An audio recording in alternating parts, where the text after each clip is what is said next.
Good morning. Okay. So, wala akong masabing introduction. Basta good morning na lang. Anyway, we continue with what we have started before, and that is our journey through Revelation.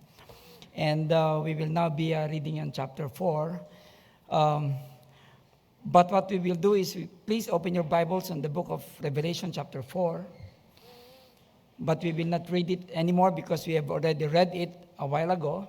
So just put your finger or your bookmark on that chapter 4 because we will be getting into that so that we can study the Word of God together. So if I may ask all of you to please stand up for a word of prayer. Let's pray. Heavenly Father, we thank you so much, Lord, for you are our God. We thank you, Lord, for you are omnipresent. We thank you for you are in the heavens above. You are within us through the Holy Spirit. You are all over, Lord.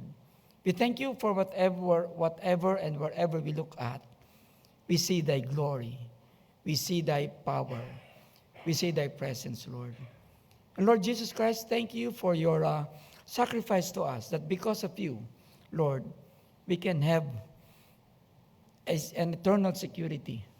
And Holy Spirit, we pray that thou would fill each and every one of us, that we may be able to understand a book that is put in the Bible. It is a book that it is not easy to understand. It is a book that many people would fear to read.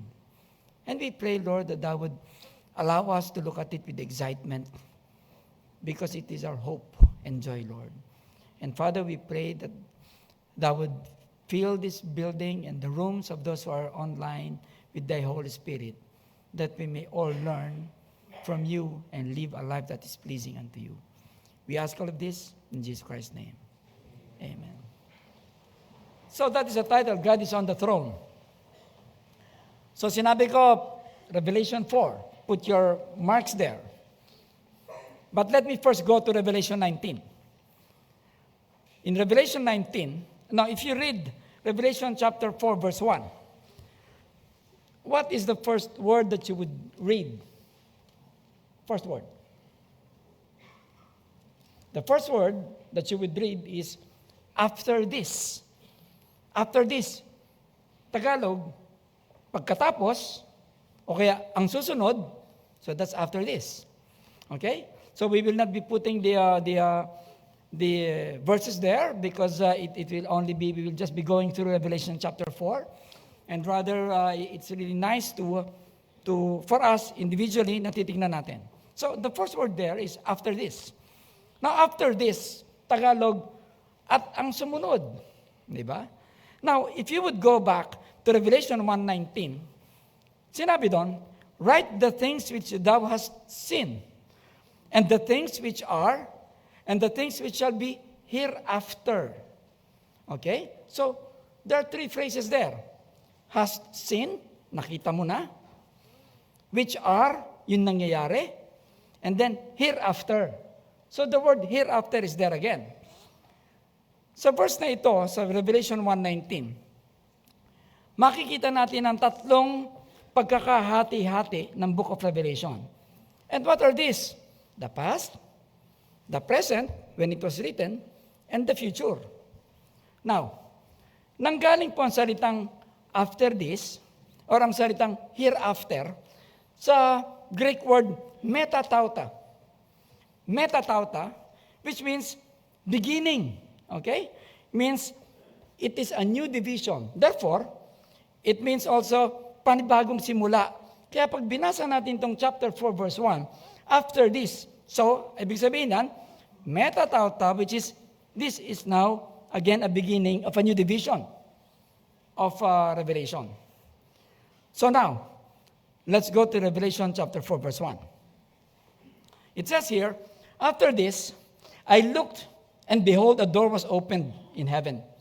And the voice, and the first voice which I heard was as it were a trumpet calling with me, which said, "Come up hither, and I will show thee things which must be hereafter." Hereafter na naman. Metatauta na naman. Therefore, it is really a beginning. At this time, it's looking forward. It was looking forward nung panahon ni John at sa atin din ngayon. Looking forward. Okay? Metatauta starts and ends with the same word.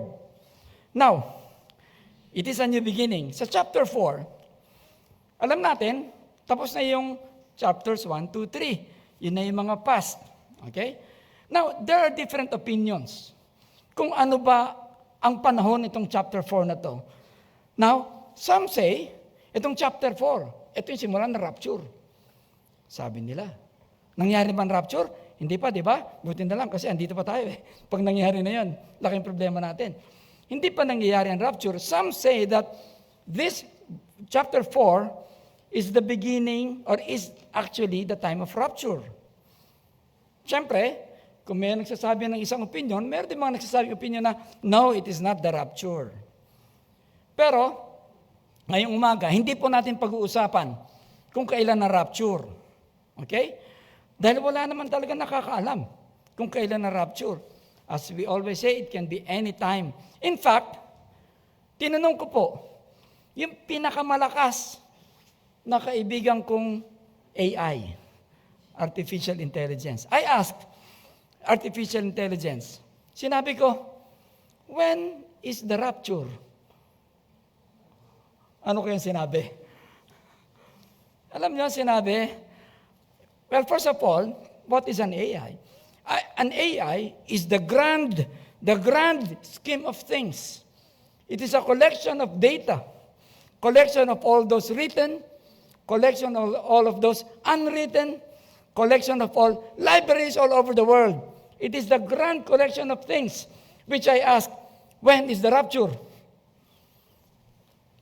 You know what AI said? The strongest AI said, nobody knows. So in other words,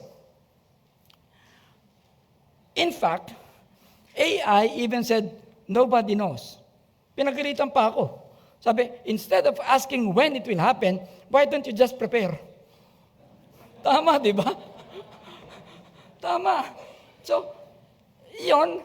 So, the God of all creation did not put any single idea on whatever will be written all over the world para magbigay ang tao ng haka-haka kung kailan ang rapture.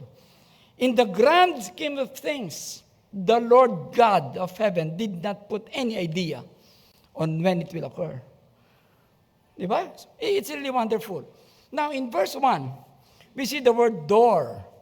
Now, 3 beses na siya ang ginamit ang salitang door dito sa Revelation or pintuan. Ang unang ginamit, Revelation 3:8. Ito po yung when Jesus Christ told the church of Philadelphia that they have an open door in the city. Bakit ba sinabi ng Panginoon yun sa Philadelphia? Dahil po, if you would remember, yung Philadelphia, madalas ang lindol. At tuwing lumilindol ng malakas, nagbabagsakan yung mga buildings, yung mga bagay-bagay, at yung mga tao nagtatakbuhan palabas ng city.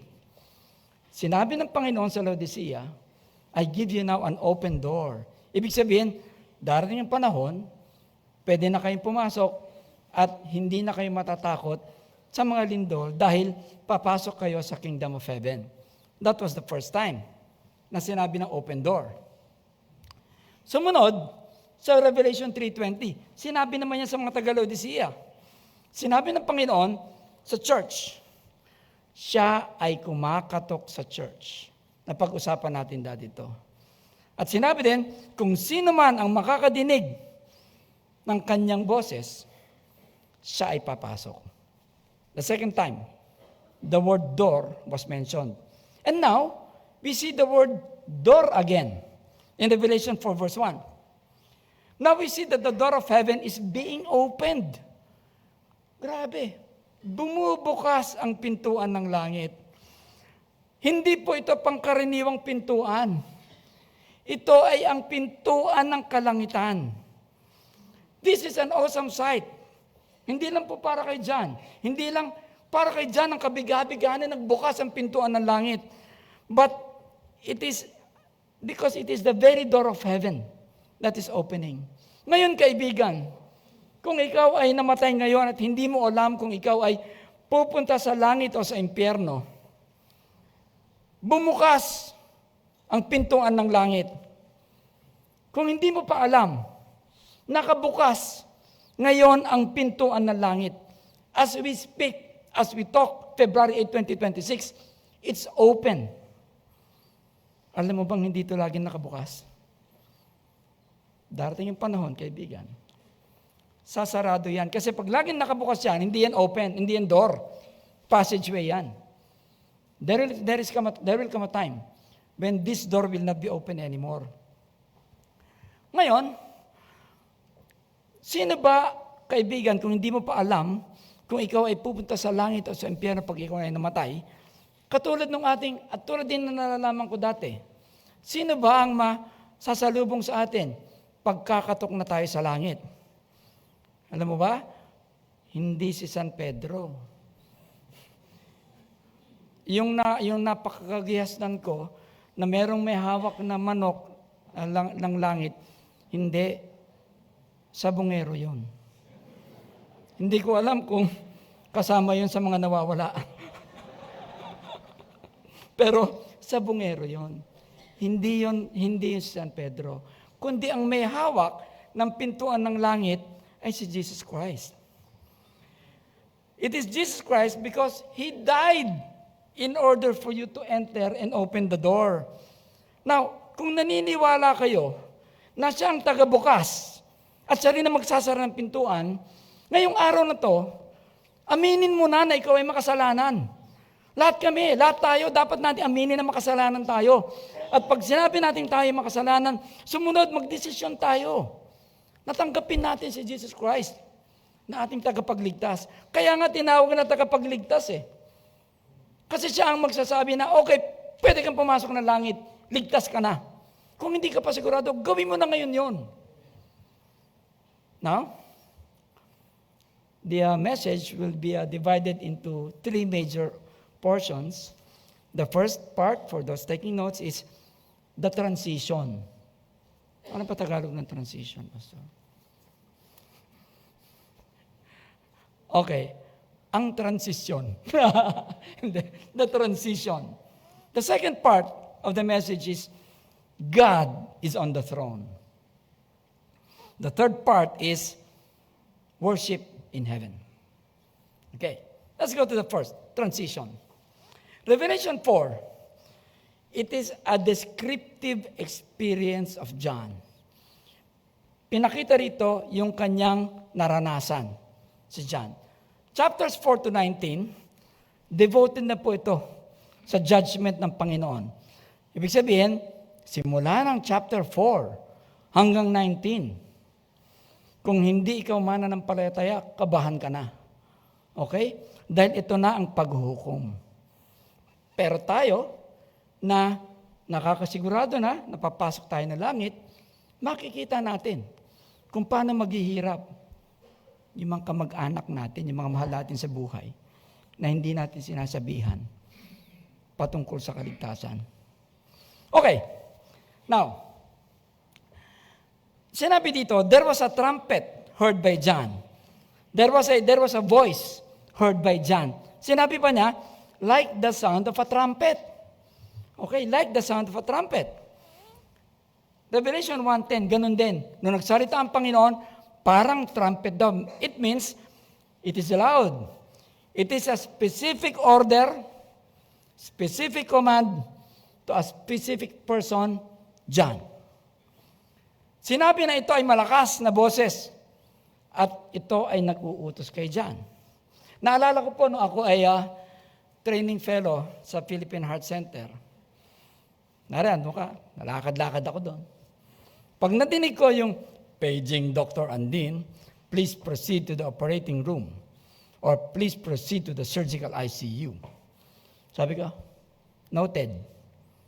Puntahan ko yon, siyempre. Kailangan kong puntahan yon. Pero nakakatakot, pag sinabing paging Dr. Andin, please proceed to the emergency room or please proceed to the operating room now. Tatakbo ko noon. Kasi, this paging is clear, it's loud, it has a specific instruction, and it has time. Okay? Tulad din na nadinig natin kay John ngayon. Sinabi kay John is, come up hither, and I will show thee things which are about to come. So, kung ikaw si John, hindi ka pwedeng magpatumpik-tumpik, noted, Panginoon. Hindi. Go. Okay? Now, in verse 2, sinabi dito, yung salitang, and immediately, I was in the Spirit. Immediately, I was in the Spirit. Nung nadinig ito ni John, siya ay nasa island ng Patmos, hindi po ba? Napag-usapan natin to. Siya ay pinatapon doon sa island of Patmos kasi si John, sinubukang patayin ng emperor, nilagay sa kumukulong langis pero hindi namatay. So sabi, since ayaw mo matay, papadala kita sa Patmos. So ang pinakakulungan niya yung Patmos. So sinabi, immediately I was in the Spirit. But this does not mean that he was physically there in heaven, but it is a vision. Vision. Nandun, physically, sa Patmos si John, pero may pinakita sa kanya na vision. Okay. Now, tapos na po yung point number 1. Let's go to point number 2. God is on the throne. Nung umakyat si John sa langit, na inutos ng Panginoon, ang nakita ni John sa pagpasok, pagkatapos pumasok ng pintuan ng langit, if you would read it here, there was a throne. 1. There was someone sitting on the throne. There were stones. There was a rainbow around the throne. There are 24 seats. Okay? Now, John immediately identified that it was a throne. Nalaman kagad ni John na yung nakita niya, sabi niya, hindi ito ordinaryong silya. Ito ay throne. Ito ay trono. Meron na ba sa inyo nakakita ng actual na trono? Hindi yung iniisip nyo na pinupuntahan nyo tuwing umaga. Tumawa kayo, mukhang alam nyo ibig sabihin. Okay? Pero, have you ever seen a throne? Maari, kung nakakita kayo, sa mga tulad ko, sa mga pelikula lang. Hindi ho ba? Now, this is also the first time that John sees a throne in heaven. Noong mga panahon po na yon, ang mga itsura ng trono, according to the Old Testament, ay talagang magagarbo, magaganda, magagara. Historically, okay? Thrones during the Bible times were already described as one of them, yung throne of Solomon. Babasahin ko yung description ng throne of Solomon, ha? Hindi ko pala babasahin, i-describe ko lang kasi napakahaba eh. Makikita yan sa 1 Kings 10:18 to 20. This is the description of the throne of Solomon. It is usually elevated. Ganyan, pataas. Okay? Usually, it is elevated and it has 6 steps, 6 na baitang. Paakyat, therefore nakataas talaga. And then, doon sa dulo ng kanyang mga baitang, meron doon mga lion. Sa bawat isang step, may lion. Lion, lion, lion. Tapos, yung kanyang top, round top with an armrest. Round top with an armrest. Tapos, doon sa armrest, meron naman mga nakaupong mga lion. Okay, may mga nakaupong na naman mga lion, na mga figurine ba tawag doon? Sculpture or what? May mga lion na naman doon sa tabi ng trono. Napakaganda po siguro, ng trono ni Solomon. Trono pa lang yun ng isang hari sa lupa. For us today, what is important is there is a throne in heaven.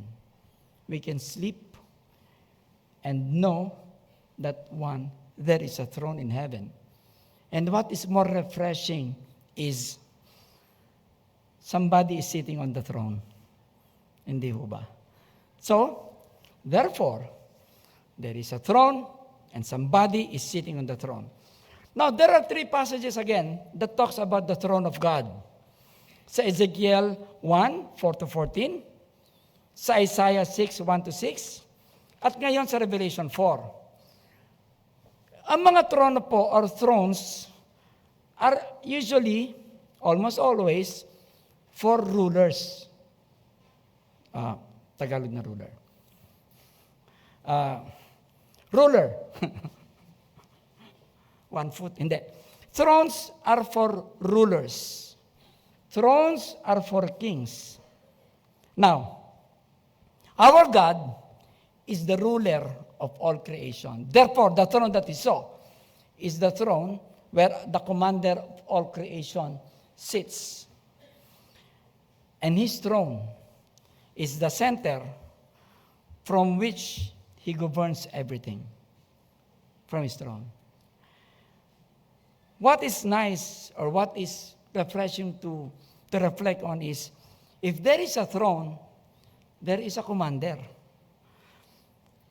A nightmare for us Christians is John did not see any throne. And a more nightmare is, yung nakita ni John, wala nang ang trono, wala pa nakitang commander. So what is important, my brothers and sisters, is remember, there is a throne in heaven, and somebody is sitting in the throne in heaven. Now, the vision of John, the vision given to John, ourselves is the vision of our faith and hope. Dito tayo nakatingin ng ating pag-asa. Mabuti na lang pinakita ng Panginoon kay John upang makita natin at magkaroon tayo ng pag-asa at kagalakan. Now, what we will do now is we will look reverently with all honor, with all reverence. We will look reverently at the one sitting on the throne. Okay, titingnan natin kung sino nakaupo sa trono. Revelation 4:3, according to the Bible, says, "And he that sat was to look upon like a jasper and a sardine stone. And there was a rainbow round about the throne, in sight like an emerald." Like unto an emerald. Okay, so this is a description. First of all, again, if I have to repeat and repeat, the throne was not empty. Okay? Now, John did not describe the one sitting on the throne. Alam natin, di ba? Our God created man according to His image. Alam natin. Pero hindi po dinescribe ni John kung anong itsura ng nasa trono. Bakit? Kasi kapag dinescribe niya kung ano ang itsura ng nasa trono, ay gagawin na naman ng taong yung form of idolatry. God hates idolatry. Therefore, hindi pinakita ng Panginoon kung ano ang itsura ng Panginoon. But, He showed John who the one sitting on in a different way. Okay? There are two stones, as John describes. Jasper and sardine stone. Okay? Some commentators, again, say that, well, actually, that jasper stone is not really a jasper stone. Dahil bakit? Magkano ba sinabi natin ang presyo ng jasper stone nowadays? 100 pesos. Sabi, it's very common. Sabi nila, hindi yan jasper stone. That is actually a diamond. Sabi ng ibang commentators. And as I told you before, I don't agree that it is actually a diamond. I think it is still a jasper. Kasi, nung pong sa time ng Old Testament, sa Exodus, sa Jeremiah, sa Ezekiel, sa Zechariah, ginagamit na ron at dinidescribe na doon ang diamond. Therefore, if it is really a diamond, the Lord will not say there, like a jasper. Sabi niya, like a diamond, di ba? Hindi. So therefore, I would disagree that this is a diamond. Now, noong pong mid-2024, napag-usapan natin dati na ang mga stones na nakadekorasyon sa wall ng foundation ng New Jerusalem ay composed ng iba-ibang klaseng stones. Napag-usapan natin dati. At napag-usapan natin dati na ang wall ng foundation ng New Jerusalem, kasama doon ang jasper at sardine stone. Okay? Now, Tapos sinabi din dito yung emerald stone na nasa throne. Ito pong jasper, sardine, at saka emerald, these are all, according to science, these are isotropic stones. Isotropic stones. This is different from the other type of stone, which is called anisotropic stone. Jasper, sardine, emerald are isotropic stones. Recently, during this 21st century, scientists have discovered to produce pure light. Ito pong light na nakikita, na naaanig natin, hindi ito pure light. This light would compose of different wavelengths of different colors, so this is not pure light. The Bible describes the light in heaven is pure light. Scientists have discovered that if you beam a light on two polarizers, polarizer, yung ginagamit sa camera, and another polarizer, i-cross mong ganyan, the end, it will produce pure light. Very brilliant discovery. If you beam a regular light on two polarizers, it produces pure light, just like the pure light in heaven. Now, science has already proven that pag meron pong ilaw na dadaan sa mga stone na to, may lalabas pa rin ilaw na lalabas, hindi po ba? When pure light passes through isotropic stones, example ng isotropic stone, diamond. Kapag pure light dumaan sa isotropic stone, ang lumalabas na kulay itim. Itim. So the beautiful diamond that is very expensive, kapag dinaanan ng pure light, ang lumalabas, black. Okay, it loses its color. That's diamond. Ngayon dito sa lupa, hindi ba napakamahal ng diamond? I think this is the most precious stone. Okay? So, therefore, ngayon pa lang, pagsawaan nyo na yung diamond, kung meron kayong diamond, kasi, iba yung value doon sa heaven. Ngayon, sa experiment nila, itong pure light, pinadaan sa dalawang cross polarizer, lumabas ang pure light, dumaan naman sa anisotropic stones. Examples are jasper, sardine, and emerald. Ang napoproduce, iba-ibang kulay na napakaganda. It produces array of beautiful colors. Okay? So, therefore, the one sitting on the throne, even though it was not described in form and shape, it was described as an array of beautiful colors. Exciting, ano? Para bang gusto niyo nang pumikit ngayon, paggising niyo, makita niyo na yan, ano? Why not? Hindi po ba? Mas maganda pag rapture na lang, dumiretso na tayo doon.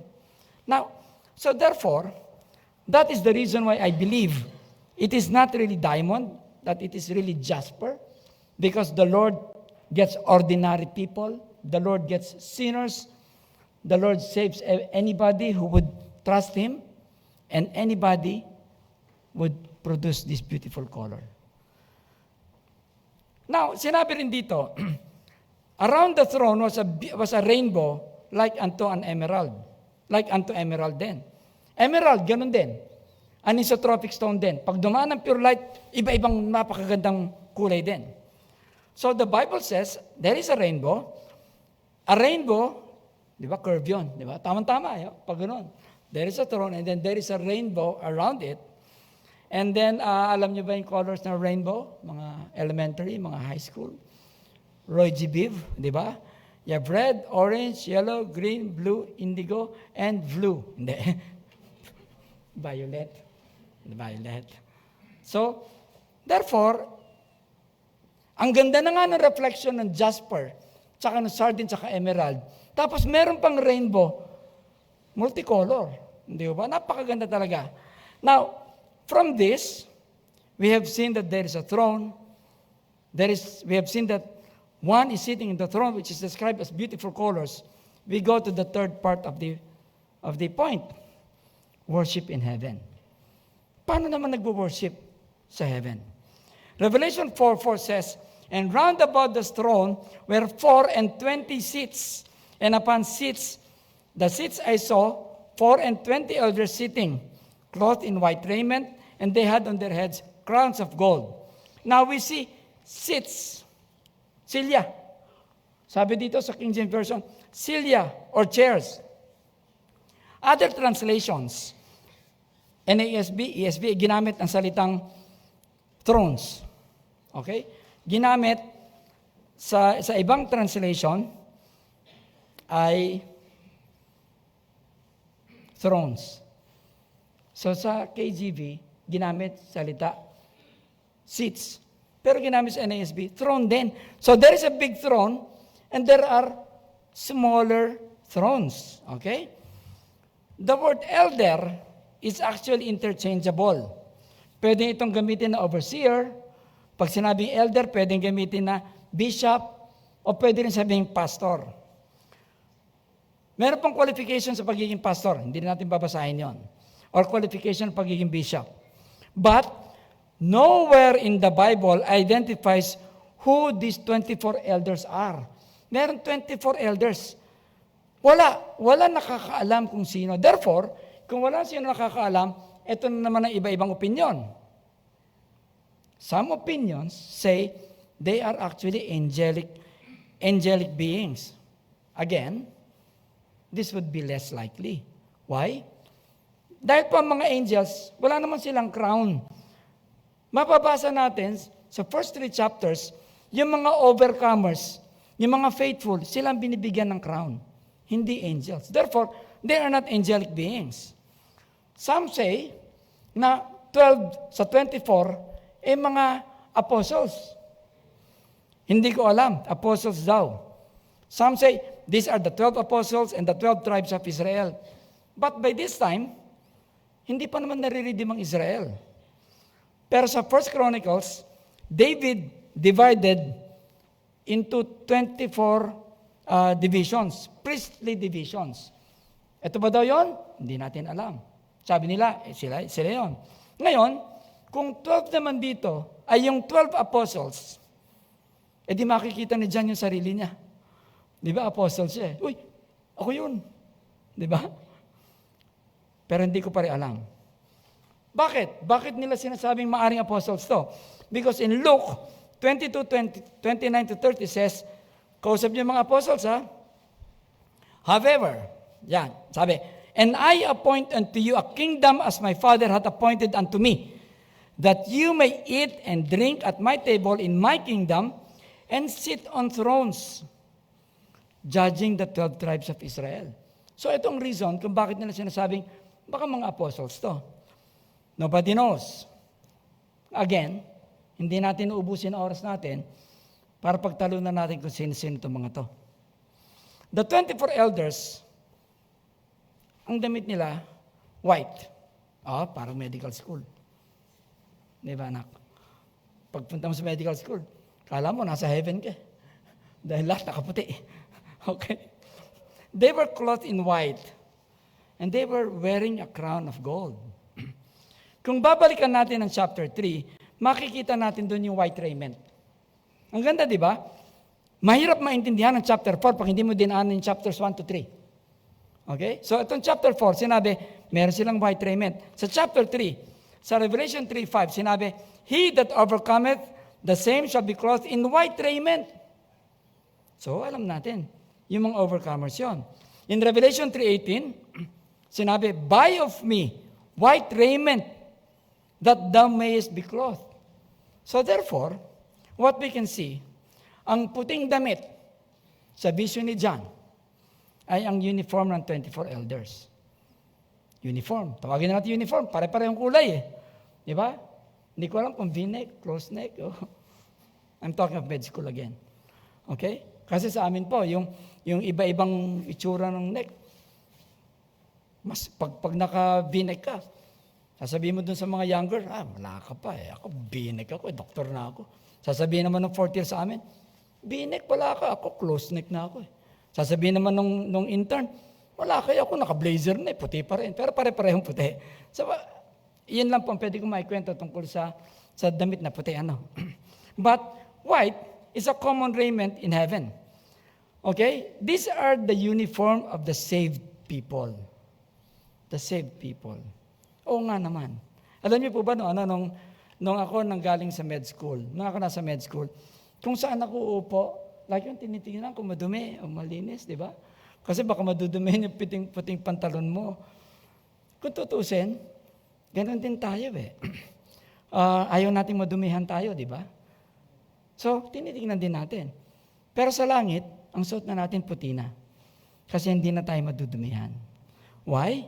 Because it has already been cleansed by the blood of the Lamb.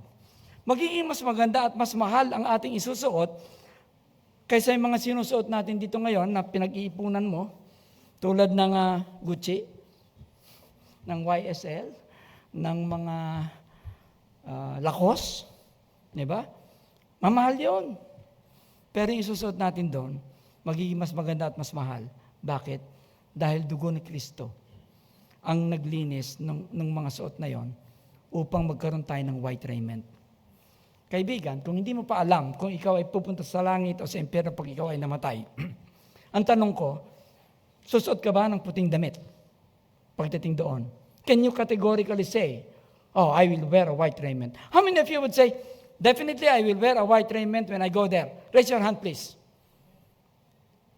White raiment. Will you be wearing a white raiment? Please raise your hand. Okay, I don't see a lot of hands, therefore I see a lot of unsaved people here. Hindi, biro lang yan. Now, sa Revelation 7:14, sabi, and I said unto him, ito, future sabi, these are they which came out of tribulation and have washed their robes and made them white in the blood of the Lamb. Therefore, tayo ngayon, kung ikaw hindi ka pa nagsisi ng kasalanan, yung suot mo hindi pa white. Pero kapag pag nagsisi ka na ng kasalanan mo, tinanggap mo si Kristo, malinis na yan, puti na. Kasi ang dugo ni Kristo, namatay sa krus, almost 2,000 years ago, ang rason kung bakit you will be wearing white raiment. Now, let's look at the crowns. Crowns on the heads of the elders. This would depict kingship, royalty, or prize. Parang Miss Universe, di ba? Crown. Ayun pong scriptures nagsabi sa iba-ibang parts ng Bible ng 5 heavenly crowns. We will not go through them anymore. But there are different crowns that is prepared for those who deserve, for those who have served Christ. The elders are wearing at least one crown. Hindi ko po alam kung yung mga elders yun, kung isang crown lang o maraming crown, or I do not know, but they are wearing crowns. Now, the Greek word for crown is Stephanos. Stephanos. Stephanos is a symbol of honor. Okay? It means victor's crown. It means Stephanos is a crown given to those victorious. Okay? Now, we will look at the 24 crown of the crowns of the 24 elders at this time. Bawat isang matapat at mananampalataya ay makakatanggap na reward at makakasama ni Kristo sa pamamahala sa mundo. Ito po, pagkatapos ng rapture, pag nagsimula ang millennial reign of Christ, we will be wearing crowns. We will be reigning with the Lord. Now, in Revelation 4, verse 5, we're moving on. And out of the throne proceeded lightnings and thunderings and voices, and there were 7 lamps of fire burning before the throne, which are the 7 spirits of God. Lightnings and thunderings. Takot ba kayo sa kidlat at sa kulog? Meron ba sa inyo takot sa kidlat? Takot sa kulog? Okay? Hindi ko natatanong ngayon kung sino sa inyo. Tinanong ko na no? Pero, takot ba kayo sa kidlat at sa kulog? Oh, they are very loud. Okay? Are the lightnings and thunder in heaven meant to scare John? Pinakita mo ito para takutin siya? Hindi. Merong ganitong pangyayari sa Old Testament noong panahon na tinawag ng Panginoon si Jesus. Si Moses. Moses was in the mountain at habang kausap ng Panginoon, nakita ng mga Hudyo na kumikidlat at nagtathunder kung saan sila nag-uusap. Pinakita yan sa Exodus. Pinakita ng Panginoon sa mga Hudyo na nakikipag-usap siya kay Moses. It was a physical manifestation that God was communing with Moses. Now, noong pang bago mag-17th century, edi 1st century to 16th century yan, meron pang mga local churches na matataas na tore. Meron silang mga matataas na tore. At yung matataas na tore nila, nandun yung kanilang kampana. Di ba? Ganun pa rin ang mga yan. Steeple. Local churches had very high or very tall steeple and their bells were there. Ngayon, dahil ito ay matataas, kapag may bagyo, kapag may kulog at may kidlat, tinatamaan itong mga to. Tinatamaan. So, before the 17th century, more than 400 local churches were burned because of lightning. Kung babasahin mo ngayon, ang Revelation 4, parang hindi na nakakatakot, di ba? Kasi, alam naman natin, yung lightning, hindi naman tayo mamamatay na dyan, di ba? Sabi nga nun sa aeroplano, kahit nasa aeroplano ko, hindi ka tatamaan ng kidlat kasi meron siyang taga-disperse. Okay? Pero kung ikaw, nagbabasa ng 1st century, nakita mo, o 16th century, nakita mo, thunders and lightnings, abay, matatakot ka. Now, kaya't sabi nila, nung panahon na yon, ang kidlat ay divine wrath or galit ng Diyos. Siyempre, binasa nila Revelation 4, may lightnings and thunder. Sabi nila, pag may kidlat at may kulog, nagagalit ang Diyos. Kaya tinatamaan yung mga church. May kasalanan yung mga yan. Yung mga sinasabi nila. Pero sabi nila, bakit yung mga beer house? Hindi tinatamaan, hindi nasusunog. Sabi, bakit? Di ba? So, because of this, in desperation, during storms and lightnings, ang ginawa ng mga church, nag-assign sila ng mga church bell ringers. Okay? Ang gawain ng church bell ringers, kapag may bagyo, malakas ang kidlat, malakas ang kulog, aakyat yung mga church bell ringers, ibebel nila yon. Dahil ang paniniwala nila, pag niriring mo yung bell, mailalayo mo ang God's wrath. Yun, mahigit na 100 tao nasunog pa rin. So, during that time, science did not know what was happening. Okay? Dahil sa mga pangyayaring ito, naging interesado ang tao na pag-aralan ng kidlat. Okay? Kaya't noong 1752, pinag-aralan ng aking lolo na si Benjamin Franklin. Lolo ko kasi, ang pangalan ko Samuel Benjamin, di ba? Siya Benjamin Franklin, di lolo ko yon. Pinag-aralan ng aking lolo na si Benjamin Franklin, nagpalipad siya ng kite at pinag-aralan niya tungkol sa kuryente, electricity. The study of electricity was born during 1752, and because of that, nagkaroon ng mga lightning rod. So, pag may lightning rod, hindi na ngayon tinatamaan yung mga churches. Now, so that word, in other words, that is lightning and thunder. Nung bata pa po ako, I was really inquisitive. Ang ginawa ko, pinag-connect ako yung 6 na baterya, nilagay ko sa wire, tapos sinaksak ko doon sa 220 volts. Nakuryente ako. Sabi ko, ulit. Nakuryente ako. Mula noon, sinabi ko na ayaw ko maging electrical engineer. Hindi talaga sa akin na electrical engineering. Now, for your information, that's 220 volts. A person can be killed with only as small as 40 volts if you are wet. Okay, pag basa ka, pwede kang mamatay. 40 volts.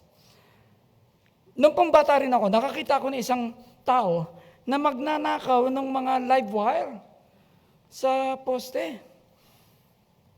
Pag gano'n, tostado yung tao. Bakit? 35,000 volts.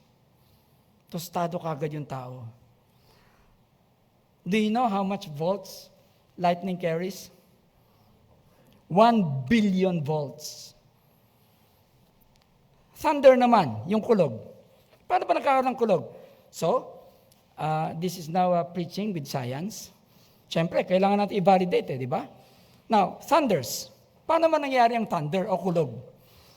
Yung pong kidlat, meron yung dalang 30,000 degrees centigrade of heat, init. Kapag tumama yan sa atmosphere, bigla niyang papainitin ang kapaligiran nung tinamaan niya, tapos magkakaroon ng sudden expansion, at mabilis mag-expand ang paligid ng hangin, faster than speed of sound. Ito ay magdudulot ng malakas na boom. Mataas na energy, boom! Tawag doon, shockwave. Boom! Yun din ang rason kung bakit kahit napakalayo ng Hiroshima na sumabog yung atomic bomb, napakalayo, basag yung mga bintana. Kasi shockwave, di ba? Mararamdaman mo yung sa dibdib. Di ba ngayon, pag subukan mo, pag bumagyo, lumabas ka, pag kumudlat, kaya mo kung hindi ka talaga masa-shockwave din.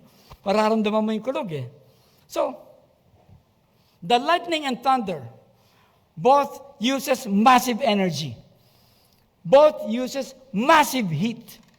Both uses massive shockwaves. Man has learned how to measure this. Lightnings and thunders. But lightnings and thunders are the simplest way or the simplest form that God can convey to the people like us on how much energy He has. Kaya nila i-compute yun. Nowadays, we don't consider lightnings and thunders as God's wrath.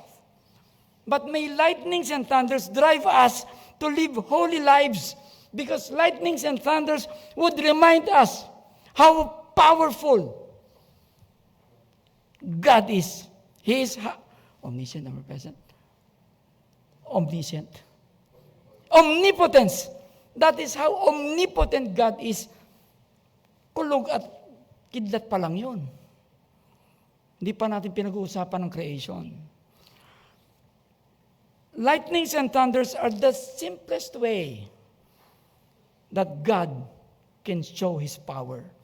It's the same power that created the whole universe. It is the same power that changes the lives of the most wretched person.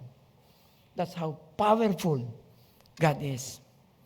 Now, we see 7 lamps burning before the throne, which are the 7 spirits of God.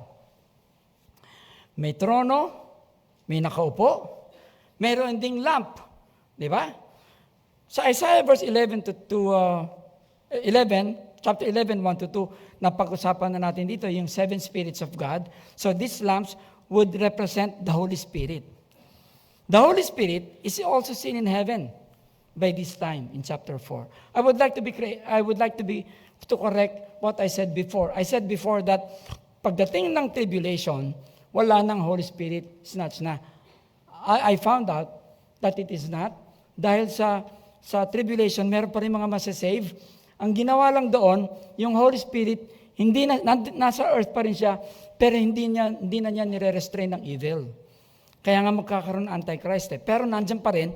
Pero ang gagawin nila ng Spirit is the saving power of the Holy Spirit. Because during the tribulation, many will still be saved. So the Holy Spirit will still be here during tribulation, but saving people. Pero yung trabaho niya na restraining evil, wala na. So yung mga evil, smorgasbord. Do as much evil as you want. Diba? Kasi wala nang pipigil. Now, what we can see in this part is the 2 persons of the Godhead. Later on, as we progress through Revelation, we will see the active participation of Jesus Christ. Now, the one sitting on the throne and the 7 lamps, the fire of the Holy Spirit. Let's go to verse 6. And before the throne, there was a sea of glass like unto crystal. And in the midst of the throne and round about the throne were 4 beasts full of eyes. And behind, sea of glass. This is a metaphor. Metaphor is, may Tagalog nun? Katalinhaga, okay? Kapag sinabi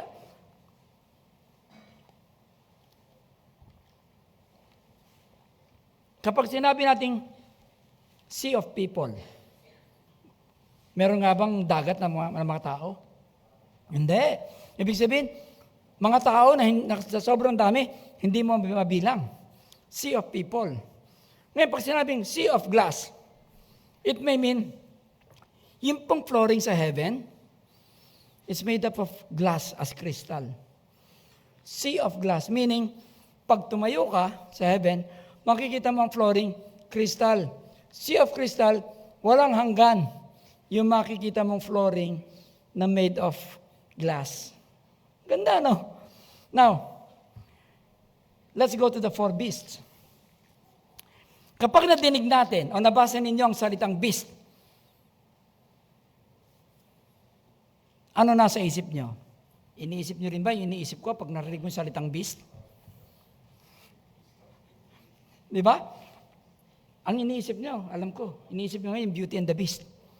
Di ba? Oh, Beauty and the Beast. Pag sinabi natin, Beast, di ba? Kasi panay-panood nyo ng Disney. Anyway, yun ang, kahit ako, yun na-imagine ko, beast. Now, the 4 beasts came from the Greek word zoon. Zoon. Z-O-O-N. It means living creatures. Zoon, ang original word, tinranslate sa King James as beast, tinranslate sa ibang Bibles, NASB, ESV as living creatures.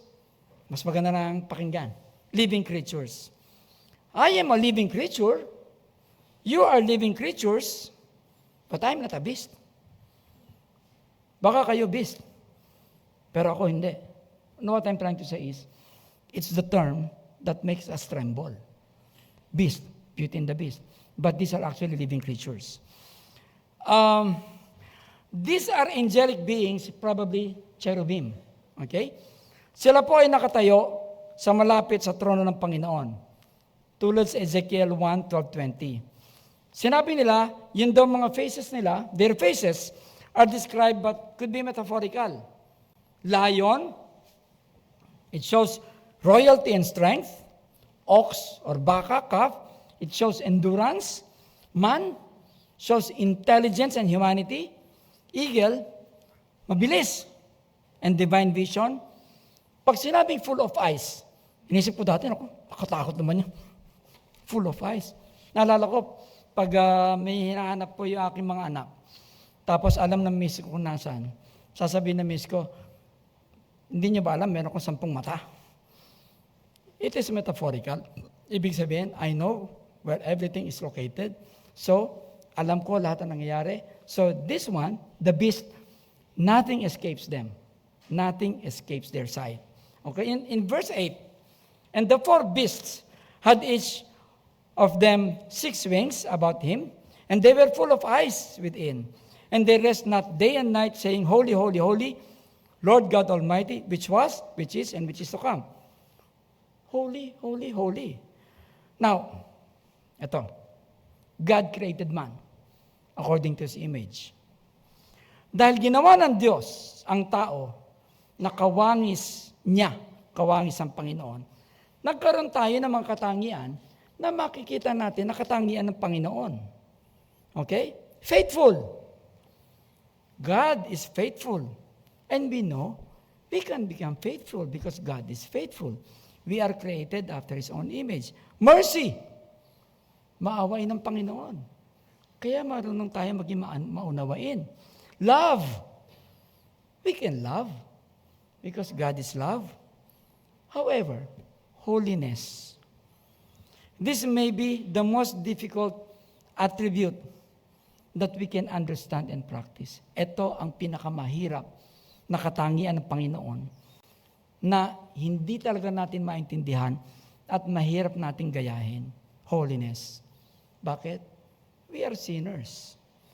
And the only way for a man to be holy is when the holiness of Jesus Christ is imputed upon us through the Holy Spirit. Ang ginamit po ng salita rito, hagios, which means blameless. Yung mga magsasabing, okay, yung mga magsasabing kayo ay blameless, please raise your hand. Those who are blameless, ako lang. Hindi ako blameless. Okay?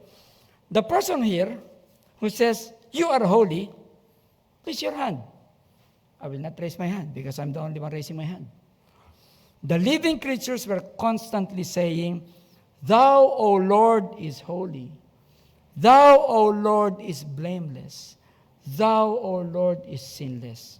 So these four living creatures were constantly saying that because God is holy. And we should strive to be holy.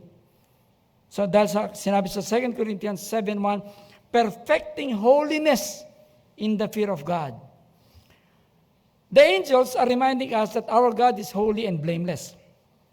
Now, this should drive us into reverential fear of the Lord. Kung holy ang Panginoon, matakot naman tayong gumawa ng kasalanan kasi holy siya eh. Hindi ho ba? Habang nandito tayo sa mundong ito, hindi natin masasabing we are perfectly holy. And there will be time when all of us will meet the Lord. We'll say that with our white raiment, we become holy because of Him. Now, in Revelation 4:9-11, okay, and when this beast give glory and honor and thanks to Him that sat on the throne, who liveth forever and ever, the 24 elders fall down before Him and sat on the throne and worship Him and liveth forever and ever, and cast their crowns before the throne, saying, Thou art worthy, O Lord, to receive glory and honor and power, for Thou hast created all things, and for Thy pleasure they are and were created. So, sequence of events. We see the sequence of events. Nung sinabing, and when, nagpasimula yung mga angelic beings, sumunod yung 24 elders. Sequence of events. Sa mga susunod na chapter sa Revelation, makikita natin later on na itong mga angels na to, they are very active in executing judgment. Sila ang naging taga-gawa ng execution. But for now, what we see is they are honoring and giving glory to God. Therefore, worship in heaven at this time involves the 4 angelic beings and the 24 elders. What does the crown mean? Crowns on the heads of the 24 elders is a job well done. Di ba? It is their reward. Premyo nila mula sa Panginoon. Kapag ikaw ay nakatanggap ng premyo, binibigyan mo ba ng halaga? Siyempre. Di ba? Do you treasure? Inisip ko nga kung nakatanggap na ba ako ng reward ng job well done eh. O baka binobora lang nila ako, job well done. Pero wala pa yata ako natatanggap ng job well done. Now, but I hope to hear that from the Lord. Job well done. Crowns also signify kingship. Yung may corona, siya ang king. Meron pa bang tataas sa king? Sa isang kingdom? Wala na, di ba?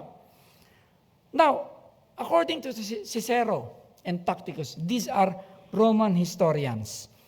There is a tradition na pag itong mga smaller, na itong mga kings of smaller kingdoms, whenever they go and visit the emperor, itong mga kings of smaller kingdoms, they put their crowns at the feet of the emperor. Ginagawa nila yon, tradisyon nila yon. They cast at the throne of the Roman emperor, signifying, we are kings and we followed your command. Oh, so meron palang king na sumusunod pa rin sa higher king. We are kings but we followed your command. Sinasabi nila, our success is your success. Yun ang sinasabi nila, kaya nila nilalagay. The 24 elders cast their crowns before the throne, as we have read. They are saying, we followed and were faithful to you, Lord. At sinasabi nila, hindi namin makakamit ang mga parangal mula sa iyo, Panginoon, kundi dahil sa iyo rin ang nagbigay sa amin ng kakayahan.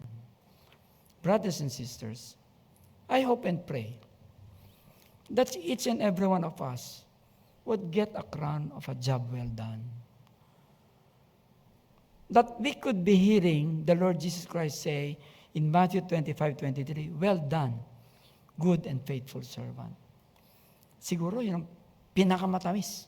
Isa sa mga pinakamatamis na madidinig natin when we come close with the Lord, face to face with the Lord. These 24 elders, maaaring corporate sila. Sabi nga, representatives. Or they can be individual. It can be an individual act. So what do we offer at the feet of Jesus Christ? As a church, as GLBC, what have we done for the cause of Christ? If we have done things, let's continue doing it. If we are doing it, let's do it for the glory of God. Dahil ibibigay din natin sa Panginoon. As individuals, meron ba tayong maiaalay kay Kristo na ginawa o ginagawa natin para sa Kanya? Meron ba? O puro sa tao lang ang ginagawa natin? How do you want to be remembered in the service of the Lord? Ano ang gusto mo nakasulat sa lapida mo? The overcomer? The faithful servant? The gospel-sharing person? The person after God's own heart? Or the Christian who did not care? Finally, in summary, God is in heaven with tremendous beauty and power and is being worshipped. Are we worshiping God now? That while we are not yet in heaven, are we worshiping like they are worshiping Him? At ikaw, kaibigan, na hindi mo pa alam kung saan ka pupunta, chapter 4 is a transition. Pero ngayong araw na to, pwede ka nang gumawa ng desisyon kung gagawin mong tagapagligtas ang Panginoong Jesus. Let's pray. Almighty Father, we thank you so much, Lord, for thy goodness. Maraming salamat, Panginoon, dahil napakalinaw po ng inyong mga pinakita sa amin upang makita po namin we can have a glimpse of heaven. And thank you, Lord, for this glimpse of heaven will make us live a more holy lives that would be pleasing unto Thee. And Father, I pray for that person who has not yet made a decision to be your follower, that sumunod na siya, Panginoon, sa inyo. Dahil chapter 4 is a transition. And then after this will be the judgment. Ayaw po namin, Panginoon, na mapahamak po sila. And Lord, we pray and ask for their continuing guidance in Jesus Christ's name. Amen.